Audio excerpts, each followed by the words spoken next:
The scent of melted chocolate clung to my skin like a second layer, sweet and persistent. My fingers ached from hours of tempering, stirring, molding the delicate truffles that had made Blanchard's Artisan Chocolates a hidden gem in Manhattan's Upper East Side. 6 years I'd been perfecting my grandmother's secret recipe, the one she'd whispered to my mother on her deathbed, the one my mother had made me promise to guard and share only with those I loved. The late afternoon sun slanted through the shop's front windows, casting golden patterns across the polished marble counter. I wiped my hands on my apron, leaving smudges of cocoa powder on the white fabric already stained with the evidence of today's work. My lower back throbbed with that familiar ache that came from standing too long, but I couldn't rest yet. Not when Dad was waiting at home, not when the medical bills kept piling up, not when this shop was all we had left of Mom. "Allie, you need to see this." Jessica, my part-time assistant, called from the front. Her voice carried an edge of excitement that made me look up from the batch of dark chocolate ganache I'd been whisking.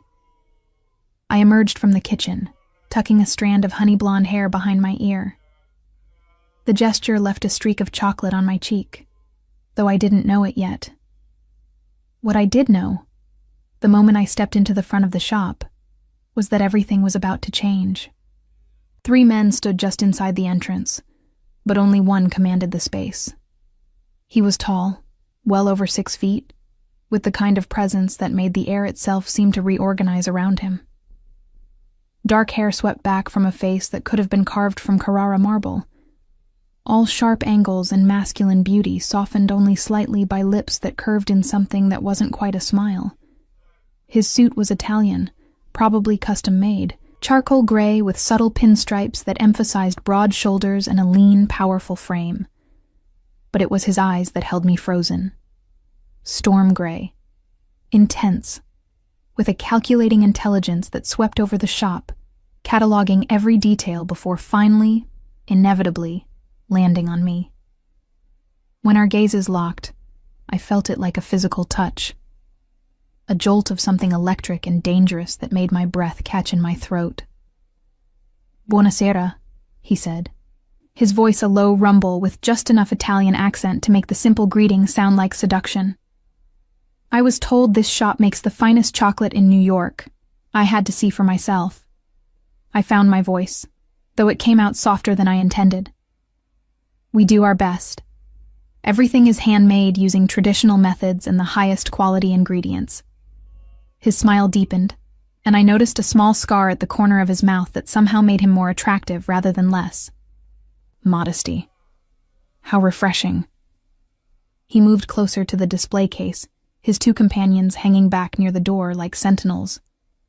"Tell me, who creates these works of art?" "I do," I admitted, coming to stand across the counter from him.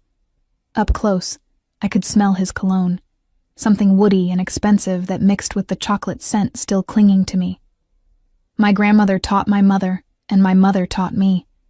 It's a family recipe, passed down through generations. "Family," he repeated, and something flickered in those gray eyes. "There's nothing more important than family, wouldn't you say?" I nodded, thinking of Dad at home, of how I'd promised Mom I'd take care of him no matter what. Everything.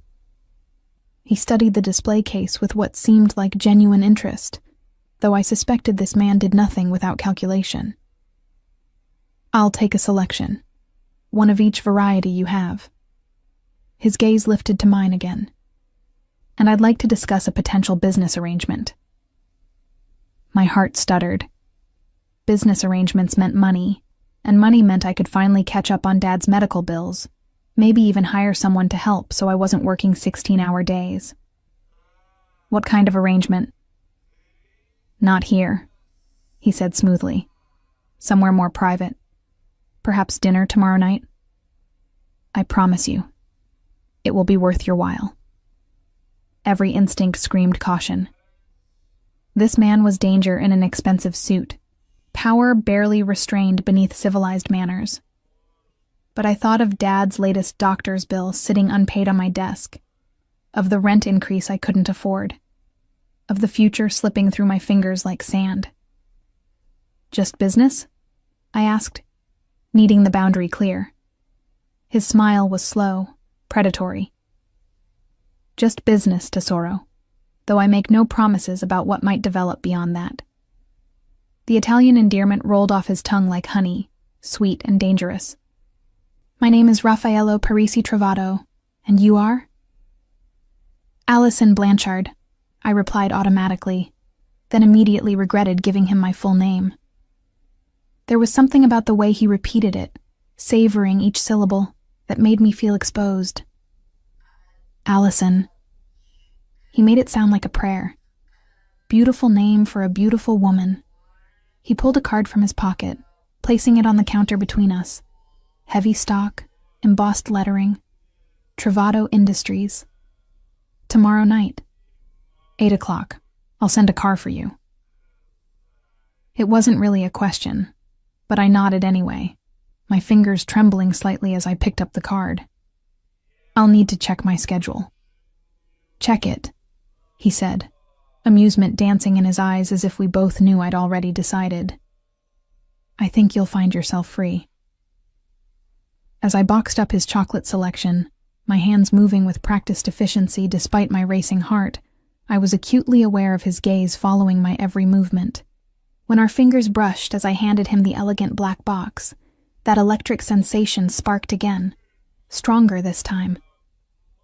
Until tomorrow, Allison, he murmured. And then he was gone, his companions following like shadows, leaving only the lingering scent of expensive cologne and the feeling that I'd just made a deal with the devil himself. Jessica rushed over the moment the door closed. Oh my God, Allie! Do you know who that was? I shook my head, still staring at the card in my hand. Raffaello Trovato. He owns half of Manhattan, real estate, restaurants, import-export. They say he's connected to the Italian families, if you know what I mean. She lowered her voice. The Mafia, Allie. That was a Mafia boss who just asked you to dinner. The card suddenly felt heavy in my hand. Dangerous. But when I thought about refusing, about calling the number and canceling, I couldn't do it. Because for the first time in 6 years of struggling and sacrificing and barely keeping my head above water, someone had seen me. Really seen me.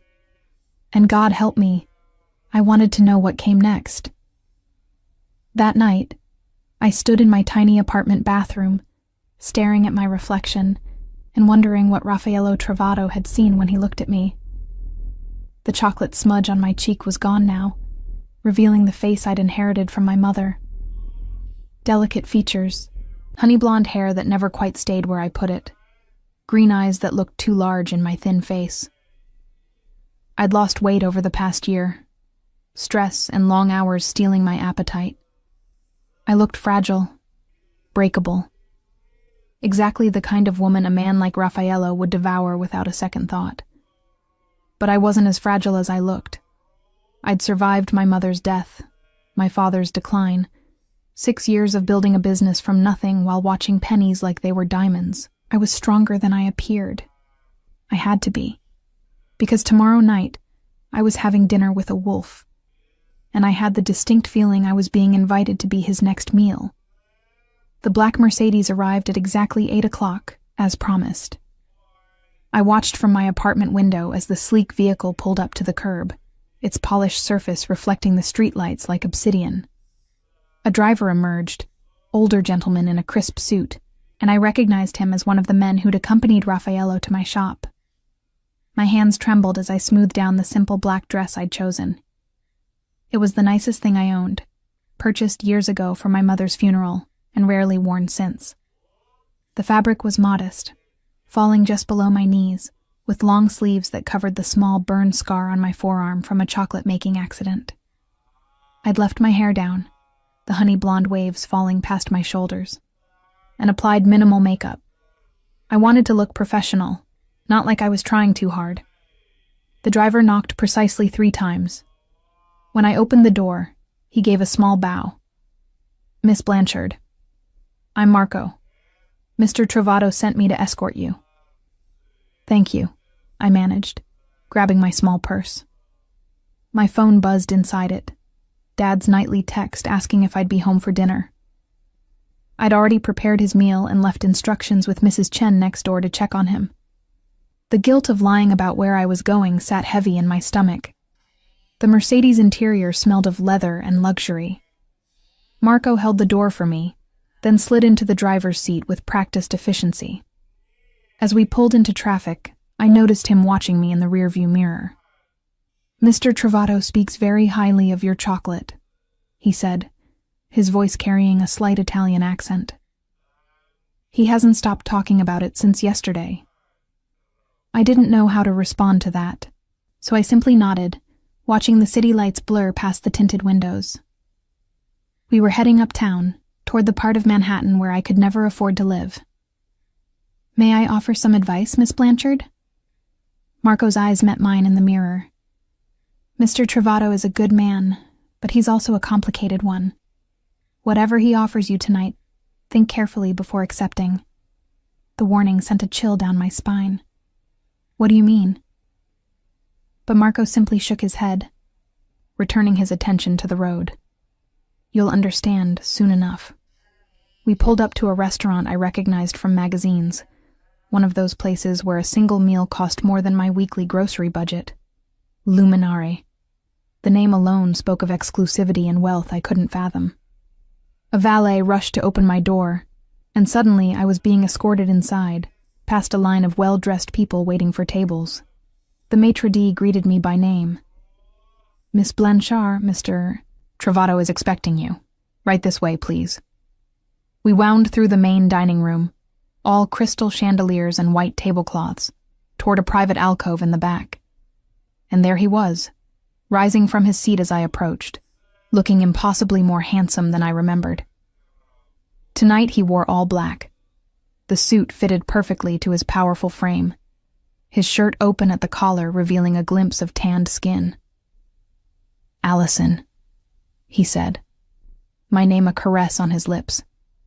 "You look beautiful." I felt heat rise to my cheeks. "Thank you. This place is incredible. Only the best for my newest business partner." He pulled out my chair himself, his hand brushing my shoulder as I sat.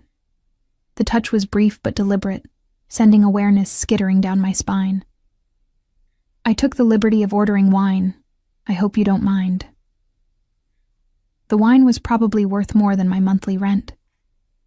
I took a careful sip, feeling completely out of my depth. "You mentioned a business proposal." "Direct," he observed, amusement dancing in his eyes. "I like that. Yes, I have a proposition for you. But first, tell me about yourself. How did a woman so young come to own her own shop?" I hesitated, unused to talking about myself. "My mother died 6 years ago. The shop was hers originally, started from our family recipes. I was 19, fresh out of high school, and suddenly responsible for everything. My father, the business, all of it." Something shifted in his expression.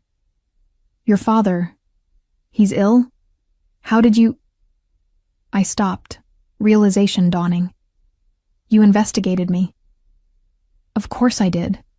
No apology in his voice. "I don't do business with people I don't know, Allison. Your father has Parkinson's disease.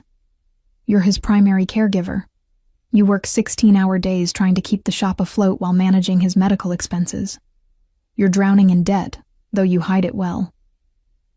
Anger flared hot in my chest. "You had no right." "I had every right," he countered smoothly. "Knowledge is power, Tesoro, and I make it my business to know everything about the people who interest me." He leaned forward, his gray eyes holding mine captive. "And you interest me very much." "Because of my chocolate," I said flatly. "Because of many things."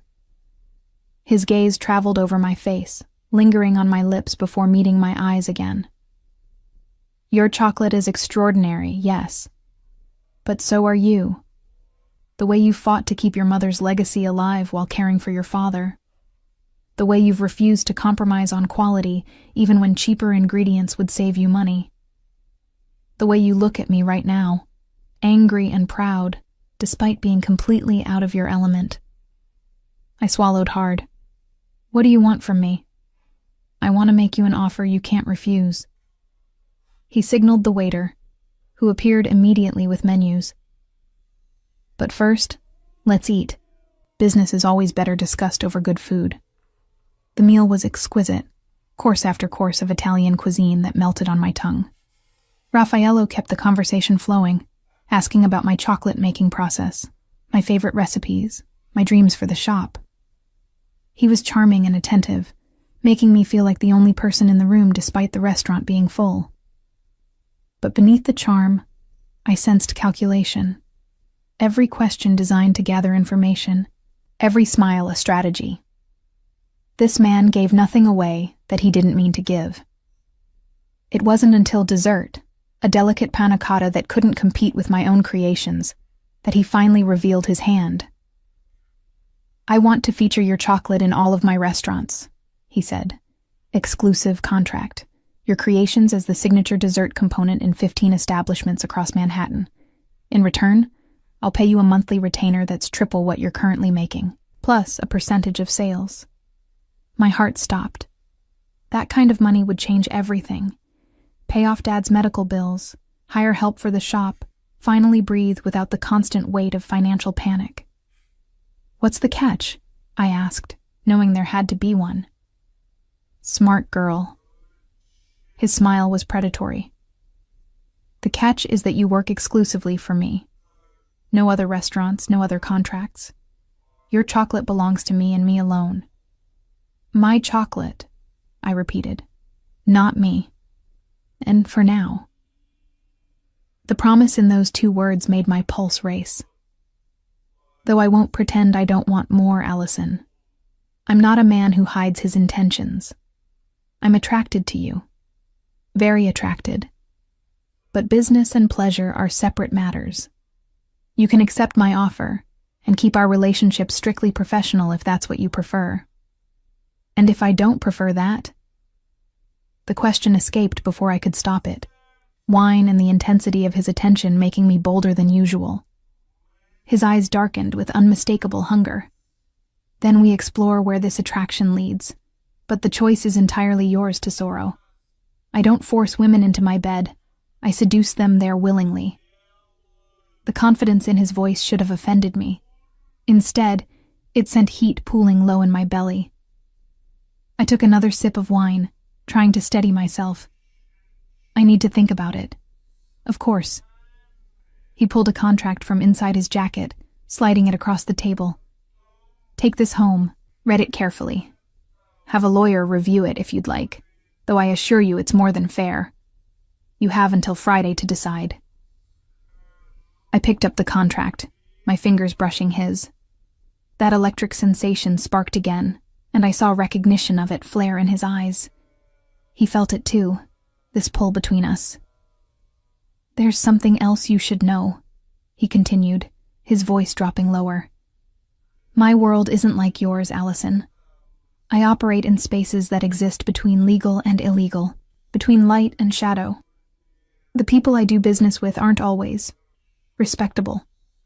If you accept this offer, you'll be entering that world, at least peripherally. You need to understand that before you decide.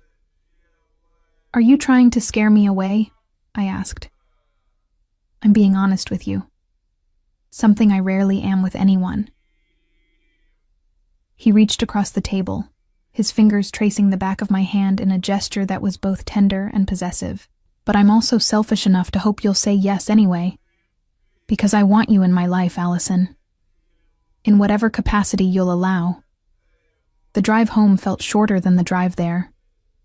Marco remained silent, letting me process everything that had happened. I clutched the contract in my lap like a lifeline, my mind spinning with possibilities and dangers in equal measure. When we pulled up to my building, Marco turned to face me.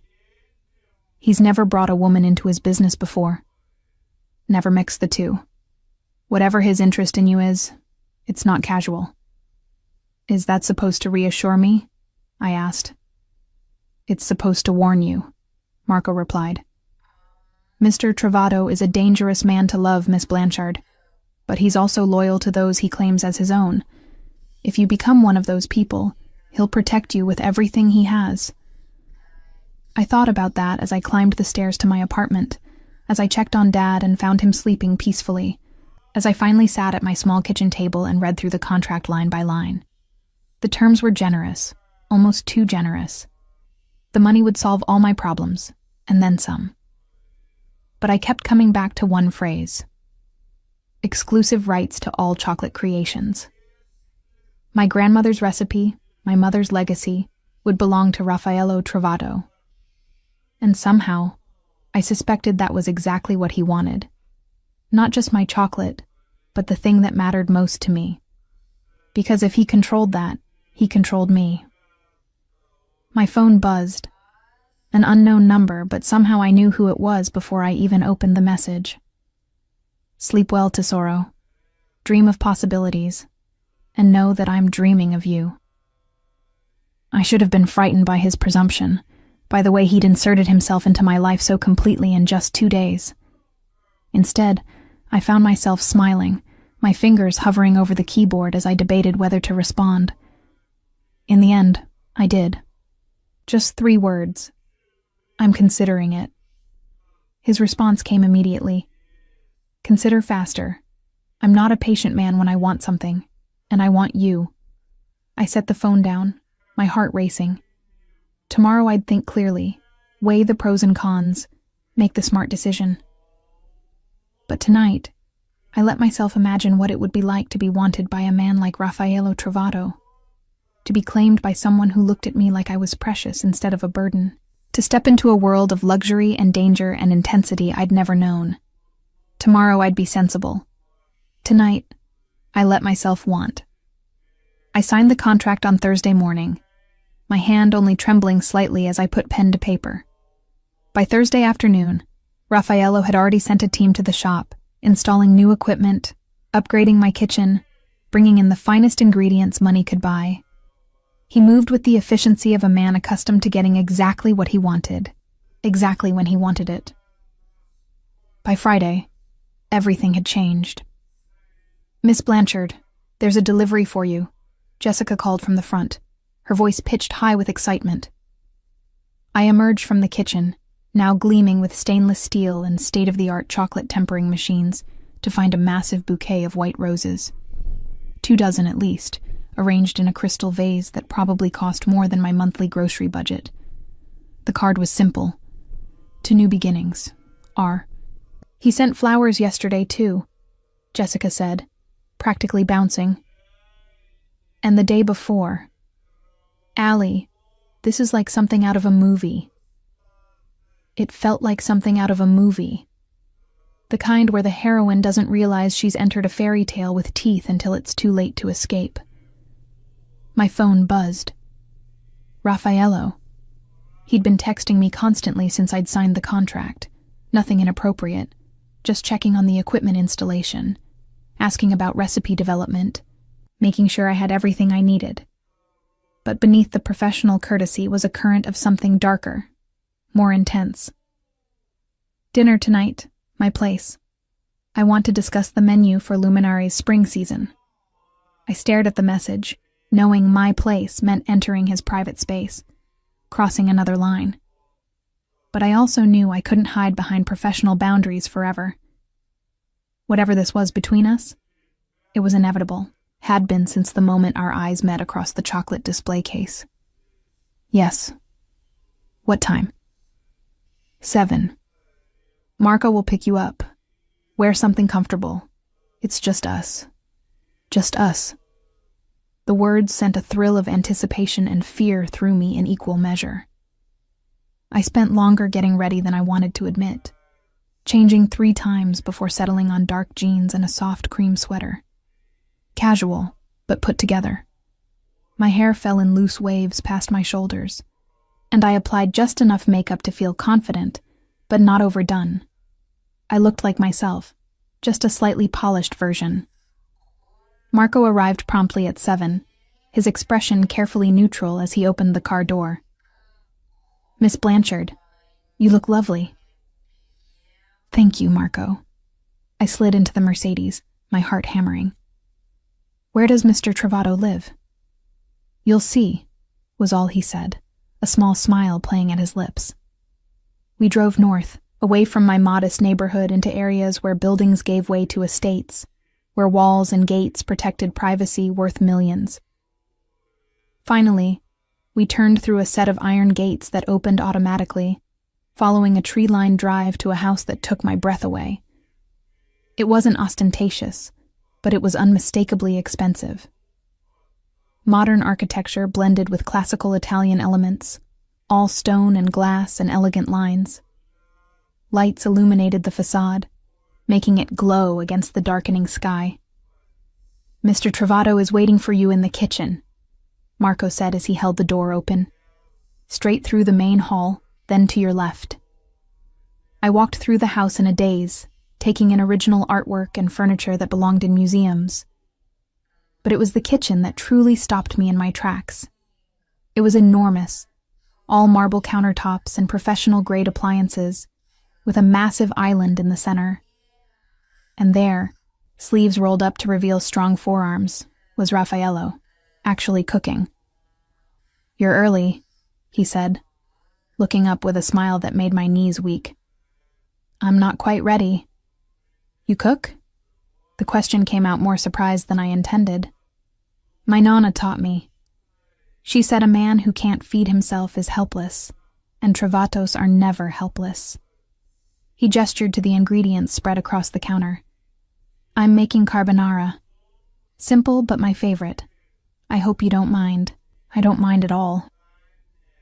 I moved closer, drawn by the domesticity of the scene. This wasn't the powerful mafia boss who commanded rooms with a look. This was something softer, more human. Can I help? You can keep me company and tell me about your day. He returned his attention to whisking eggs with practiced efficiency. Did the new equipment work well? I leaned against the counter, watching his hands move with surprising grace.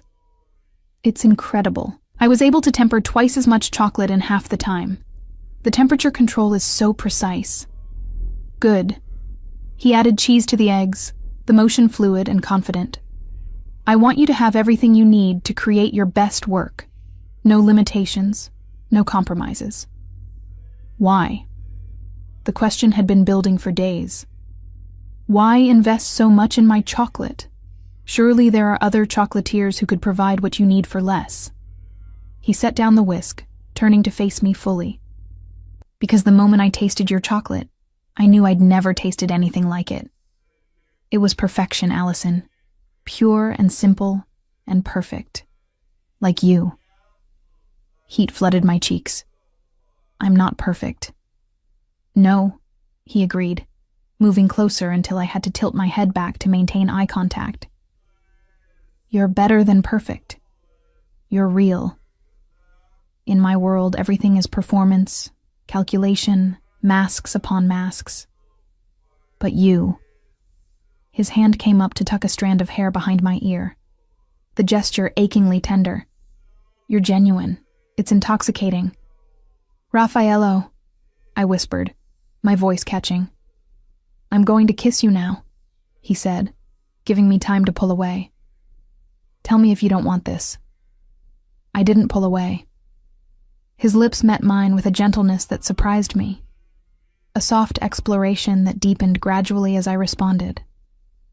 His hand cradled my face while the other settled at my waist, pulling me closer. I'd been kissed before, but never like this. Never with such focused intensity, as if I were something precious being unwrapped carefully. When we finally broke apart, we were both breathing hard. His gray eyes had darkened to smoke, and I could see the control it took for him to step back. The pasta will burn if I don't finish it, he said, his voice rougher than before. We ate in his dining room, though calling it just a dining room felt inadequate. Floor-to-ceiling windows overlooked a garden lit by subtle landscape lighting. The table could have seated 12, but we sat at one end, close enough that our knees brushed under the table. The carbonara was perfect, creamy and rich without being heavy. We talked about everything and nothing. His childhood in Italy, my memories of learning to make chocolate with my mother, our favorite books and music. He was charming and attentive, asking questions that made me feel heard in a way I hadn't felt in years. But there was a moment, just after we'd finished eating, when his phone buzzed. I saw his expression change, something hard and dangerous flickering across his features before he schooled them back to neutral. "I need to take this," he said, standing. "I'm sorry. I'll just be a moment." He stepped out onto the terrace, and though I couldn't hear the words, I could see his body language shift. The relaxed man who'd been cooking pasta was gone, replaced by someone cold and commanding. His hand gestures were sharp, definitive.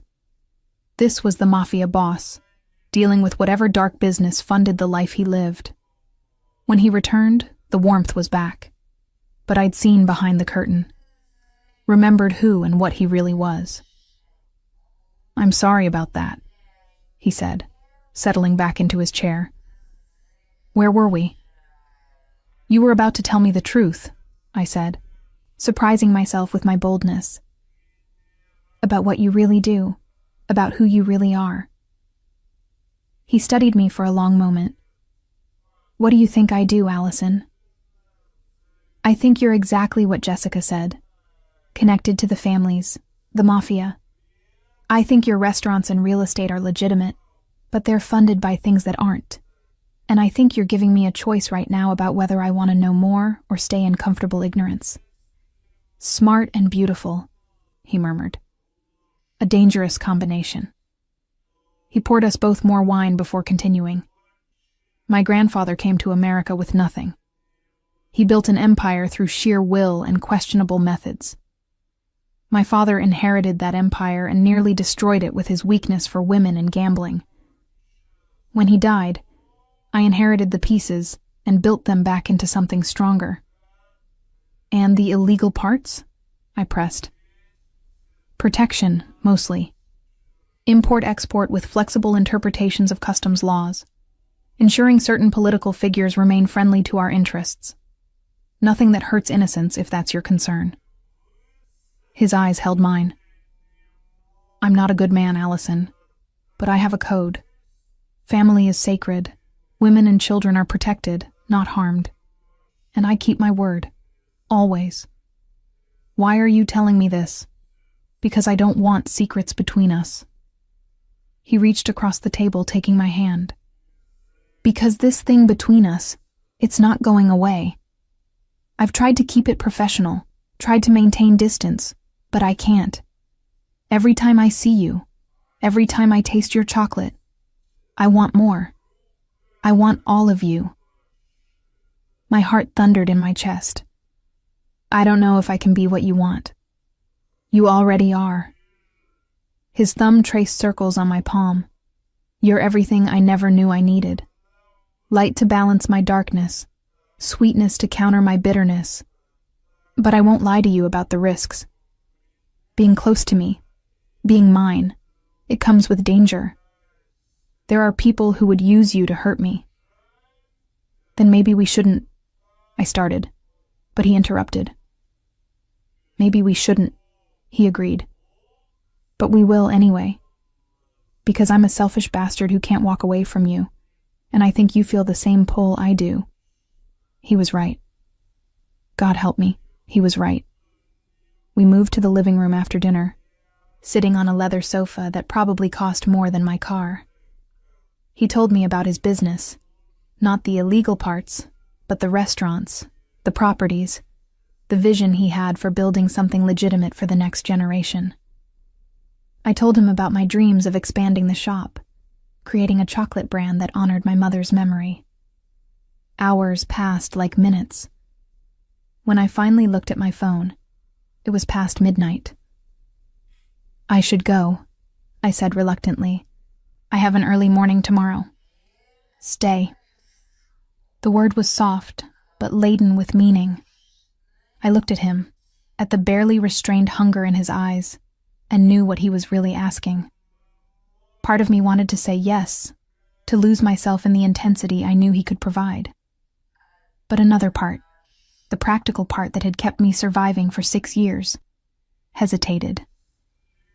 "Not yet," I whispered. "I need time, Raffaello. This is all happening so fast." Disappointment flickered across his features, but he nodded. "I can be patient when it matters, and you matter, Tesoro." He stood, pulling me to my feet. "But know this, I will have you, completely. It's inevitable. We're inevitable." The certainty in his voice should have frightened me. Instead, it made anticipation coil hot and urgent in my belly. Marco drove me home in comfortable silence. As I climbed the stairs to my apartment, I found another bouquet waiting at my door. White roses again, with a card that read, "Dream of me. I'll be dreaming of you." I fell asleep that night with his taste still on my lips, and the knowledge that I was falling for a man who could destroy me without even trying. And the terrifying part was that I didn't care. 3 weeks. That's how long I managed to resist Raffaello's increasingly insistent pursuit. 3 weeks of daily flowers, surprise visits to the shop, dinners at his home that ended with kisses that left me aching and breathless. 3 weeks of falling deeper and deeper into something that felt like love, but might have been obsession. He was everywhere. In my thoughts when I woke, in my dreams when I slept, in the taste of the chocolate I created that he insisted was inspired by the passion building between us. And maybe he was right. My creations had never been better, each truffle infused with the intensity of what I felt every time he looked at me. But I was still holding the final line. Still leaving his home at night instead of staying. Still keeping my heart guarded, even as my body betrayed me with every touch. That changed on a Tuesday evening. I was closing the shop when 3 men I didn't recognize walked in. They had the same dangerous air as Marco and the others who worked for Raffaello, but these men didn't carry themselves with respect. They carried themselves with menace. "Allison Blanchard?" the tallest one asked, though it wasn't really a question. "We're closed," I said, my hand instinctively moving toward my phone. "We're not here for chocolate." He moved closer, and I backed up against the counter. "We're here to deliver a message. Tell Raffaello Trovato that the Castellano family doesn't appreciate him expanding into our territory, and we especially don't appreciate him flaunting his new little pet." Pet. The word made my skin crawl. "I don't know what you're talking about," I lied. "Sure you don't." His smile was all teeth, no warmth. "Pretty thing like you must be fun warming his bed. But you should know, sweetheart, that being Raffaello's whore comes with risks. People get caught in crossfire. Accidents happen." The threat was clear. I was being used as a message, a way to get to Raffaello. And suddenly, everything he'd warned me about became terrifyingly real. Before I could respond, the shop door burst open. Marco entered with 2 other men, all of them armed. The Castellano men raised their hands in mock surrender, backing toward the exit. "Just delivering a message," the tall one said. "No harm meant. This time." They left, and I found myself shaking, the adrenaline crash making my knees weak. Marco caught me before I fell. "Are you hurt?" he demanded, his accent thickening with concern. I shook my head, unable to speak. "Mr. Trovato needs to know about this. Now." He was already pulling out his phone. 10 minutes later, Raffaello's Bentley screeched to a halt outside the shop. He burst through the door, his usual control completely shattered. His gray eyes were wild as they scanned me from head to toe, looking for injuries. "Did they touch you?" His voice was deadly quiet. "Tell me they didn't touch you." "No," I managed. "They just threatened. Said I was caught in crossfire, that accidents happen." Something terrifying crossed his face. "Marco, take her to my house. Now, use the secure route. I'll meet you there after I handle this." "Raffaello, what are you going to do?" I asked, fear spiking through me. He cupped my face in his hands, his touch gentle despite the violence radiating from every line of his body. What I should have done the moment they started making moves into my territory. I'm going to remind the Castellanos why people fear the Trovato name. Don't, I whispered. Please, I'm fine. It was just words. Words that threatened you, that made you afraid. His jaw clenched. No one frightens what's mine and lives to tell about it. Before I could process the possessive claim, he was gone, leaving me with Marco and the sick certainty that blood would be spilled because of me. Raffaello's house felt different that night, less like a sanctuary and more like a fortress. Men I didn't recognize patrolled the grounds. Security cameras that I'd never noticed before suddenly seemed to be everywhere. I was led to a bedroom on the second floor, Marco explaining that I'd be staying here until the situation was resolved. How long? I asked. As long as Mr. Trovato says, was his only answer. I should have been angry about being ordered around, about having my choices removed. But instead, I felt something else. Safe. Protected. Claimed. I paced the elegant bedroom for hours, jumping at every sound, imagining the worst. What was Raffaello doing? Had someone been hurt? Killed? Was this my fault for accepting his contract? For letting myself get close to him?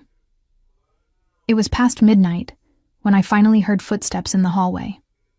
The door opened, and there he was, still wearing his suit but rumpled now, his tie gone, his shirt partially unbuttoned. There was a cut on his knuckles that hadn't been there before. Raffaello, I breathed, rushing to him. Are you okay? What happened? It's handled, was all he said, his voice rough. The Castellanos understand now that you're off limits, that anyone who threatens you answers to me personally. I took his injured hand gently, examining the split skin. You hit someone. Several someones. No apology in his voice. And I'd do it again without hesitation. No one threatens you, Allison. No one. I should have been horrified by the violence. Should have been frightened by the cold certainty in his voice. Instead, I felt something primal and overwhelming. This dangerous man had fought for me, protected me, made me his priority over everything else. I was so scared, I admitted, my voice breaking. Not for me, but for you. What if you'd been hurt? What if... He pulled me against him, his arms wrapping around me like bands of steel. I'm fine. I'm always fine. It's you I was terrified for. When Marco called, when I realized they'd found you. His voice roughened.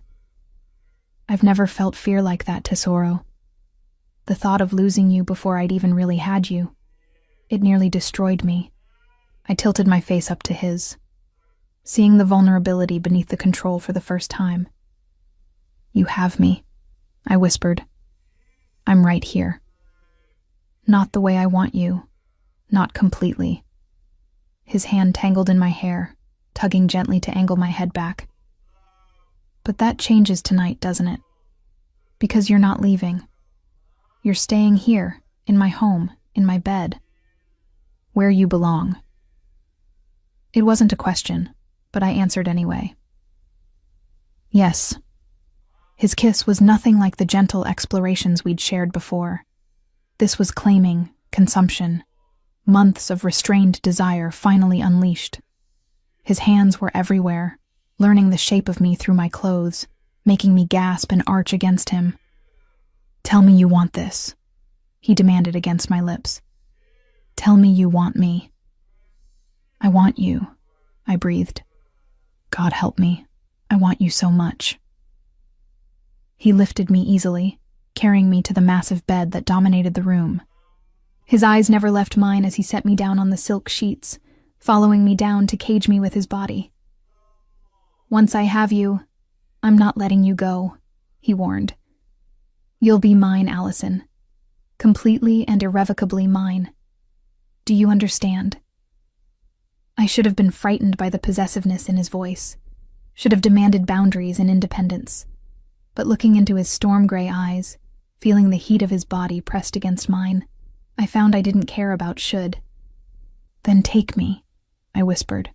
"Make me yours." What followed was a revelation. Raffaello was demanding but attentive, taking his time despite the urgency between us. He worshipped my body with hands and mouth, learning what made me gasp and shudder. And when he finally claimed me completely, it felt like coming home to a place I'd never been. Afterward, we lay tangled in sheets that cost more than my monthly rent, my head on his chest as his fingers traced lazy patterns on my bare shoulder. "You'll move in here," he said, not asking. "I can protect you better if you're here." "Raffaello, I'm not negotiating, Tesoro. Not about this. Not after tonight. You're mine now, and I protect what's mine." I should have argued, should have insisted on maintaining my independence. But his heartbeat was steady under my ear, and his arms around me felt like the safest place in the world. "What about my father?"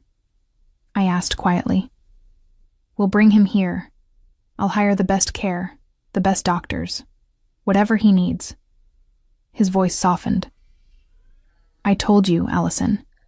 When you're mine, everything you care about becomes mine to protect." Tears pricked my eyes at the casual generosity, at the way he understood what mattered to me without me having to explain. "For how long?" I whispered. "How long do I get to keep this?" His arms tightened around me. "Forever, if I have my way, and I always get my way." I fell asleep in his arms, feeling safer than I had in 6 years. But in the morning, reality would intrude. Because being Raffaello Travato's woman meant entering a world where danger was constant and secrets were currency. And I had no idea just how many secrets we were both keeping. Moving into Raffaello's home was like stepping into a different universe, one where staff appeared before I could voice a need, where my closet filled with designer clothes I'd never asked for, where every comfort was anticipated and provided. Dad was installed in a ground-floor suite with round-the-clock nursing care, his medication managed by a private physician who came twice weekly. It should have felt like a dream. Instead, it felt like a beautiful cage. Raffaello was attentive when he was home, showering me with affection and gifts I didn't need. But he was also increasingly absent, called away to meetings he couldn't explain, coming home late with tension in his shoulders and secrets in his eyes. The passion between us remained incendiary, but I was beginning to realize that I was being kept separate from the rest of his life. "Where are you going?" I asked one evening as he dressed in a tuxedo, his movements efficient and practiced. "Business dinner," he replied, adjusting his cufflinks. "Very boring. You'd hate it." "Maybe I'd like to decide that for myself," I suggested carefully. He paused, turning to look at me with those calculating gray eyes. "Not this one, Tesoro. Trust me." "That's what you always say." I couldn't keep the frustration from my voice. "I've been here 3 weeks, Raffaello. I've met exactly 3 people from your life. Marco, your housekeeper Maria, and your accountant. I don't know your friends, your business partners, your family. I don't know anything about your real world.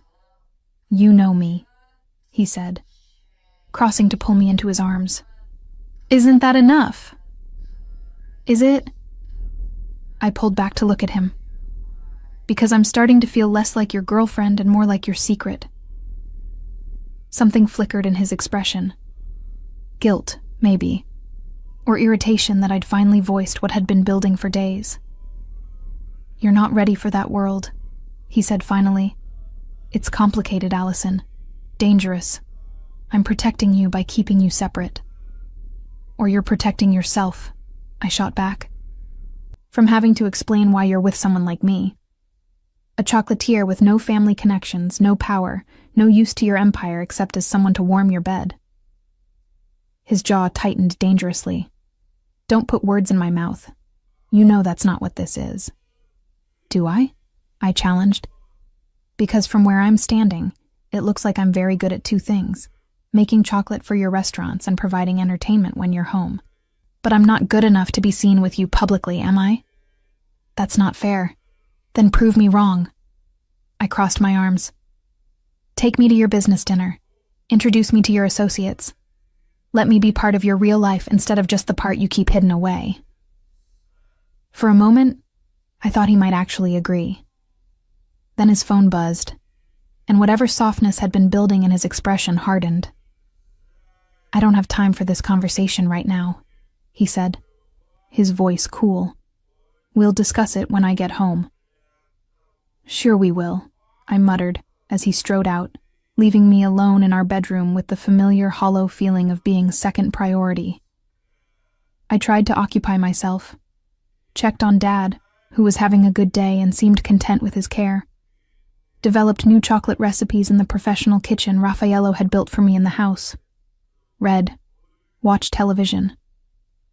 But nothing could shake the growing sense that I was living a half-life, existing in the margins of Raffaello's world, without truly being part of it.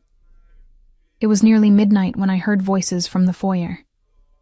Raffaello had returned, but he wasn't alone. Curiosity drew me to the top of the stairs, where I could see without being seen. He stood in the entrance hall with a woman I didn't recognize. She was stunning, all sleek dark hair and designer elegance, her hand resting familiarly on his arm. "Thank you for dinner, Raffaello," she said, her Italian accent thick. It was lovely catching up. "My pleasure, Isabella. Give my regards to your father, Isabella." The name struck something in my memory. Jessica had mentioned her weeks ago, gossiping about Raffaello's past.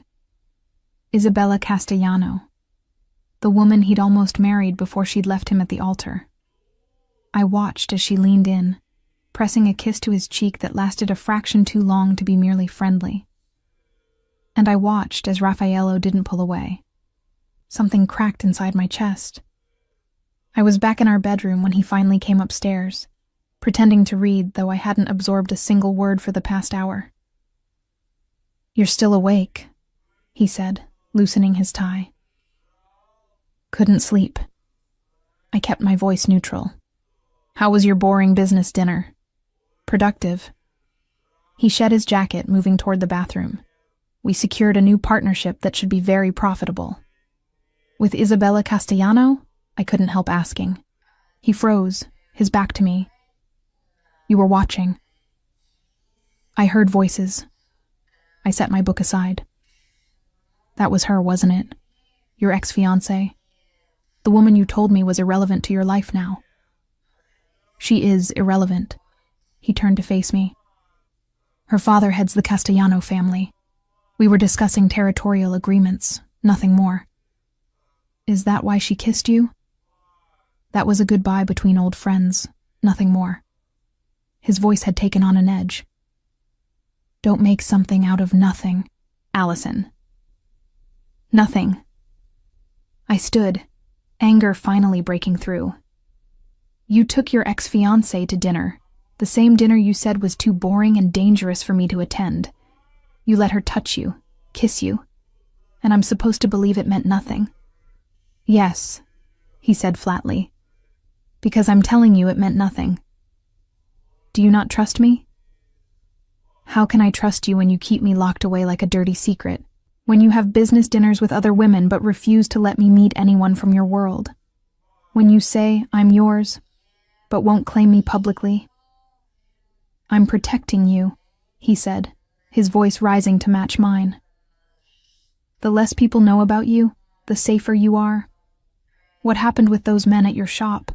That's what happens when my enemies learn about the people I care about. Do you want more of that?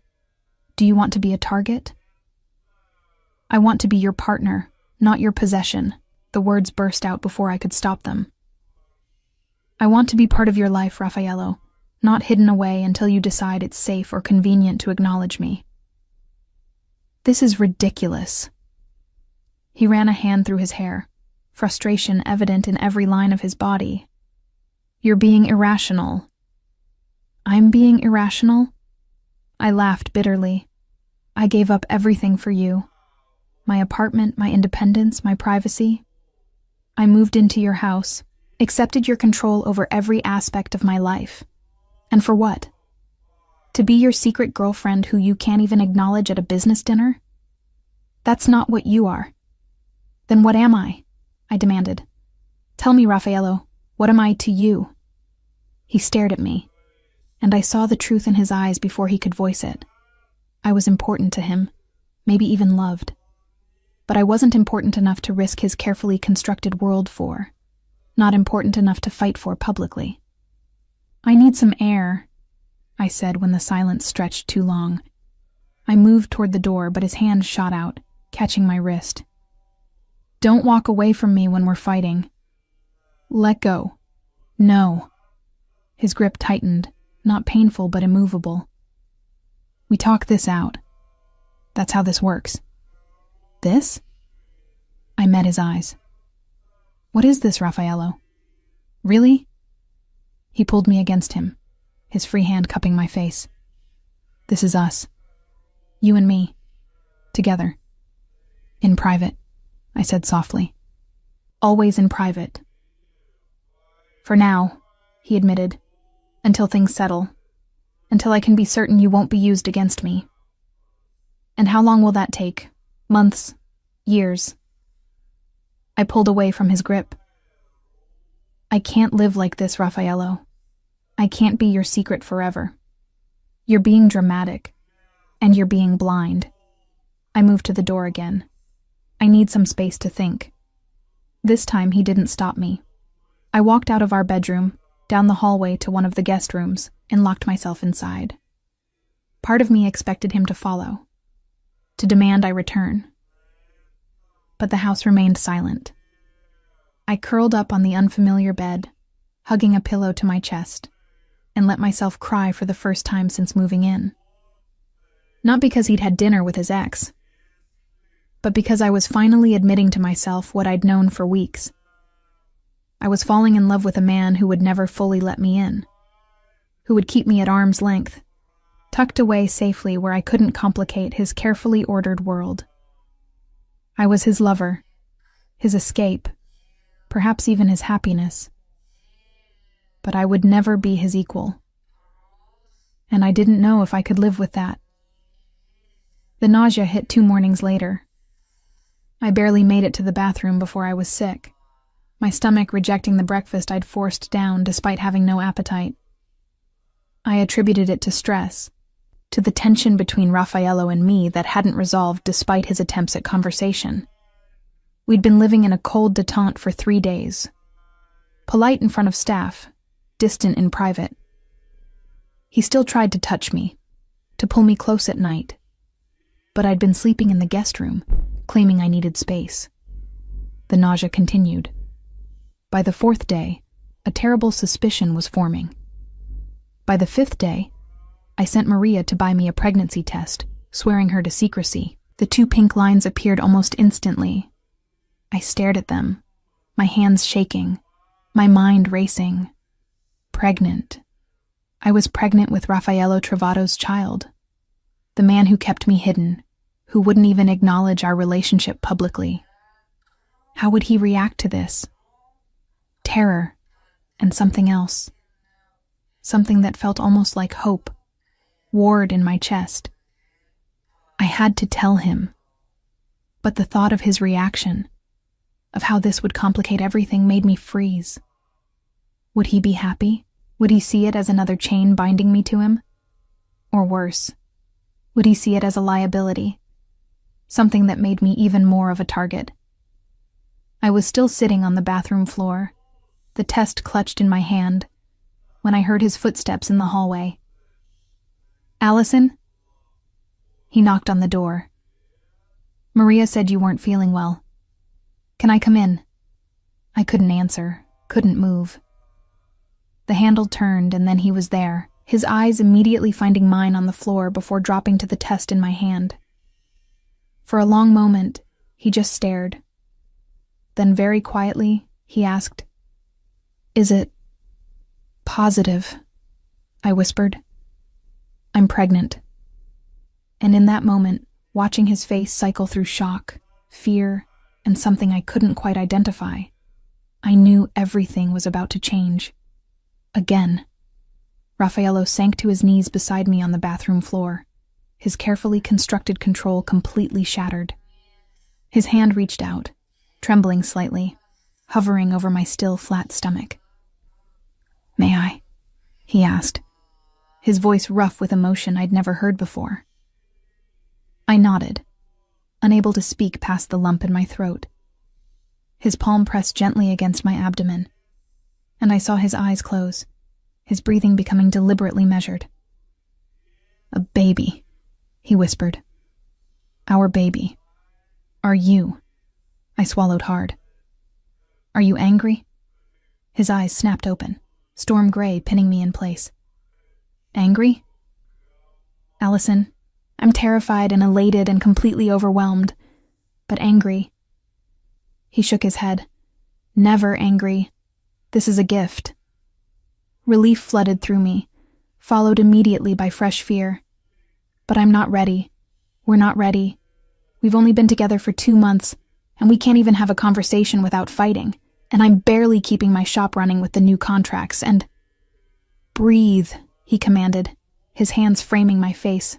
"Just breathe, Tesoro."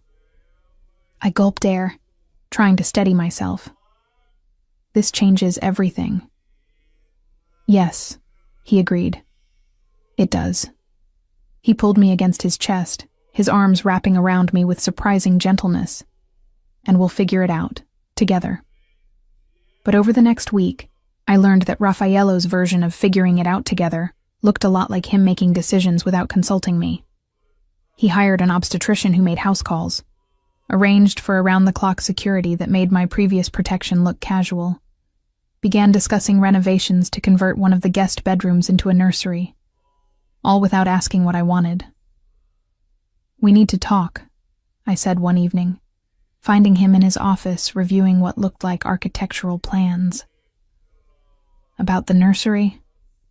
He gestured to the drawings spread across his desk. "I've been thinking soft greens and creams, something gender-neutral until we find out—" "Not about the nursery," I interrupted. "About us. About what happens next." He set down his pen, giving me his full attention. "What do you want to happen next?" "I want to know where I stand," I said, forcing myself to be direct. "Am I still your secret girlfriend who's now accidentally pregnant? Or am I something more?" His jaw tightened. "You're the mother of my child. That makes you everything." "In private," I pressed. "What about in public, Raffaello? What about when I start showing? Are you going to keep me hidden away while you attend business dinners with Isabella Castellano?" "I haven't seen Isabella since that night," he said, frustration bleeding into his voice. "And I told you that was business. Then let me be part of your business." I moved closer to his desk. "Let me meet your associates, attend your dinners, be acknowledged as yours instead of kept like a dirty secret." "It's not safe," he said flatly. "It wasn't safe before, and it's definitely not safe now that you're carrying my heir. Do you have any idea what my enemies would do if they knew?" "Then maybe you need better enemies," I shot back. "Or maybe you need to decide what's more important, keeping me hidden or actually building a life with me." We stared at each other across the desk, the familiar standoff that had become the pattern of our relationship. He wanted me close but controlled. I wanted to be close and free. Neither of us knew how to bridge that gap. "I can't do this anymore," I said softly. "Living in limbo, never knowing where I stand, being kept at arm's length while you make all the decisions." "What are you saying?" His voice had gone dangerously quiet. "I'm saying I need more than this, Raffaello. I need partnership, not possession. And if you can't give me that—" I took a breath. "Then maybe I need to leave." He was around the desk before I could blink, his hands gripping my shoulders. "You're not leaving. You're pregnant with my child." "Which is exactly why I need to know this is real," I said, meeting his wild gaze. That I'm not just an incubator for your heir, that you actually want me, not just the baby. Of course I want you, he growled. I've wanted you since the moment I walked into your shop. I want you so much it's destroying my carefully ordered world, but wanting you and keeping you safe are two different things. Then let me help you figure out how to do both, I pleaded. Stop making decisions for me and make them with me. Trust me enough to let me into your world instead of keeping me locked away in this beautiful prison. For a long moment, he just stared at me. Then very quietly he said, "Marry me." I blinked. "What?" "Marry me," he repeated, his hands sliding from my shoulders to cup my face. "Not because you're pregnant. Not because I want to control you. But because I love you, Allison. Because I'm terrified of losing you. Because the thought of you being mine only halfway is destroying me." "Raffaello." Tears pricked my eyes. "I know I've been awful," he continued, his voice rough with emotion. "I know I've kept you hidden and made decisions without you, and treated you like something to be protected instead of partnered with. But that's because I didn't know how to do this. How to love someone and let them in without putting them at risk." "You love me?"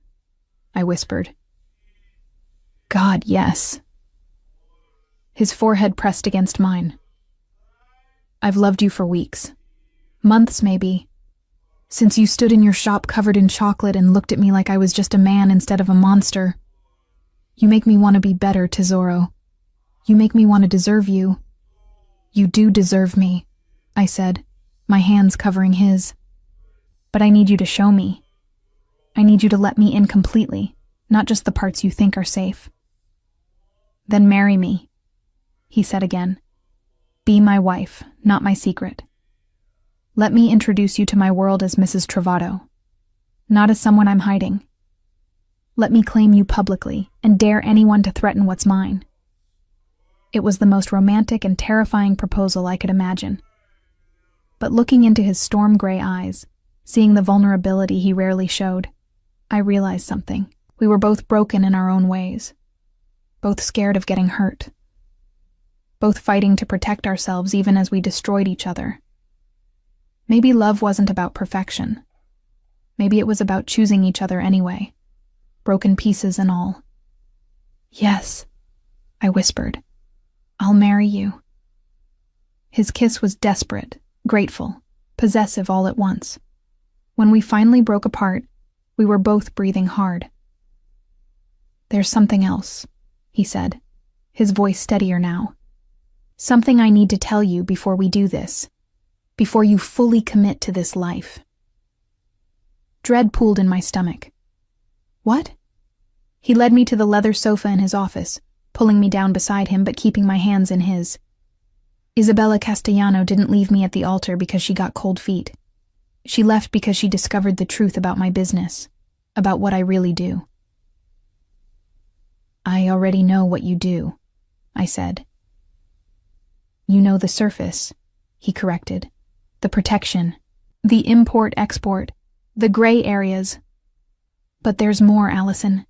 Things I've kept from you because I didn't want you to look at me differently." My heart hammered. "Tell me." So he did. He told me about the full extent of his operations, the less savory aspects he'd glossed over before. The gambling, the loans with interest that destroyed families, the violence that was sometimes necessary to maintain control. He told me about men who'd crossed him and disappeared, about blood on his hands that no amount of legitimate business could wash away. He told me everything, and with each revelation, I felt the ground shift beneath me. This wasn't the sanitized version of the Mafia I'd constructed in my mind. This was real, dark, and dangerous. When he finished, he was watching me carefully, waiting for my reaction. "Say something," he finally said. "Tell me you understand what you'd be marrying into." I swallowed hard. "I don't know what to say." "Say you can live with it. Say you can love me anyway." His voice was raw. "Or say you can't, and I'll let you go. I won't fight it, won't try to keep you, because I love you too much to trap you in a life that destroys you. I looked at this man, this complicated, dangerous, broken man, who'd somehow become everything to me. I thought about the gentle way he touched me, the passion in his kisses, the care he'd taken with my father. I thought about the baby growing inside me, the family we could build. And I thought about my mother's last words to me. Promise me you'll choose love, Allie. Even when it's hard.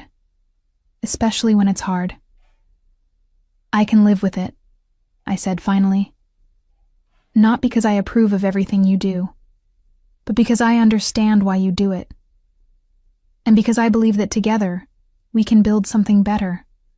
That our child can inherit an empire that's more legitimate than criminal. Hope flared in his eyes. You really believe that? I believe in you, I corrected. In us. In the possibility that love can change people, can change destinies. I placed his hand over my stomach. I believe our baby deserves parents who chose each other, fully and completely, with eyes wide open. He pulled me into his arms, holding me so tightly I could barely breathe. I'll spend the rest of my life proving you made the right choice. I swear it, Allison. On our child's life, I swear I'll be worthy of you. The wedding happened fast, 3 weeks later, in a private ceremony at St. Patrick's Cathedral. Raffaello had connections that made the impossible possible, including securing the cathedral on short notice and inviting everyone who mattered in his world. I wore white, a simple but elegant gown that accommodated my slight bump. Dad walked me down the aisle, having one of his good days, his hand steady on my arm. The church was packed with people I didn't know. Powerful families and business associates all gathered to witness Raffaello Travato claim his bride. But when I reached the altar and saw Raffaello waiting for me, saw the naked love on his face, everyone else faded away. It was just us, making promises that would bind our lives together. I, Raffaello Parisi Travato, take you, Allison Marie Blanchard, to be my wife. I promise to love you fiercely and protect you absolutely. I promise to let you into my world completely, holding nothing back. I promise to be a partner, not a possessor, and I promise that our child will inherit a better legacy than the one I was born into. My vows were simpler. I, Allison Marie Blanchard, take you, Raffaello Parisi Travato, to be my husband. I promise to love you without reservation, to stand beside you in darkness and light, to be your partner in building something beautiful from broken pieces. And I promise that our love will be the foundation our child stands on. When he kissed me, sealing our vows, I felt the shift. I wasn't his secret anymore. I was his wife, acknowledged and claimed before everyone who mattered in his world. The reception was lavish, held at one of his restaurants with food and wine that cost more than most people made in a year. But the moment I loved most came late in the evening, when Raffaello pulled me onto the dance floor. Happy? He murmured against my hair as we swayed together. Terrified, I admitted, but happy. Good. His hand splayed protectively over my stomach. Because you're stuck with me now, Mrs. Travato, for better or worse, for the rest of our lives. And our daughter's life, I added, having learned that morning we were having a girl. His breath caught. A daughter. Belle. We'll call her Belle, after your grandmother. Belle Travato, I tested the name. She's going to wrap you around her little finger. Just like her mother did, he agreed, spinning me gently. I never stood a chance, did I? Not from the moment you walked into my shop, I confirmed. Best decision I ever made, he said, pulling me closer. You and our Belle, you're my redemption, Allison. My chance to build something good in a world I've made dark. I looked up at him. This dangerous man who'd become my husband. the father of my child, my future. Then let's build it together. Not perfectly, but honestly. Not hiding, but standing tall. Together, he agreed, sealing the promise with a kiss that tasted like chocolate and hope and the sweet possibility of happily ever after. Because despite everything, despite the danger and the darkness and the complicated world we were bringing our daughter into, I believed in us, in the power of two broken people choosing to build something whole. And in the end, isn't that what love is? Choosing each other, every day, no matter how hard it gets. Choosing each other anyway. Word count, approximately 340 words. The epilogue. 6 months later, Belle Trovato entered the world screaming, all pink fury and perfect fingers. I'd never experienced pain like childbirth, but the moment they placed her in my arms, none of it mattered. She was ours, this tiny miracle who'd changed everything. Raffaello wept when he held her for the first time, this dangerous man reduced to tears by 7 pounds of new life. She's perfect, he kept repeating. Absolutely perfect. And she was. Dark hair like her father, my green eyes, a rosebud mouth that found my breast with instinctive need. She was love made flesh, the promise of our future wrapped in soft blankets. Thank you, Raffaello whispered that first night as we lay in the hospital room with Belle sleeping between us. For her, for choosing us, for believing we could be more than our pasts. We are more, I assured him, and she'll be more still. Our beautiful Belle. True to his word, Raffaello had been working to legitimize more of his empire. The illegal operations were slowly being phased out, replaced by genuine business ventures. It was slow, dangerous work, but he was doing it. For Belle, for me, for the family we were building. We'd found our rhythm, our partnership. He consulted me on business decisions now, valued my input, and I'd learned to navigate his world, to hold my own among powerful families and dangerous alliances. We weren't perfect. We still fought, still struggled with his need to protect and my need for independence. But we chose each other, every day, through every argument and challenge. Lying there in that hospital room, our daughter sleeping peacefully between us, I thought about the woman I'd been 6 months ago. Lost, struggling, certain she'd never be enough. And I thought about the woman I'd become. Raffaello's wife, Belle's mother, finally, blessedly whole. I love you, I whispered. And I love you, he replied, his hand finding mine across our daughter's tiny body. Both of you. My whole world. It wasn't the ending I'd imagined when I walked into his shop, but it was better. Because this wasn't an ending at all. It was just the beginning.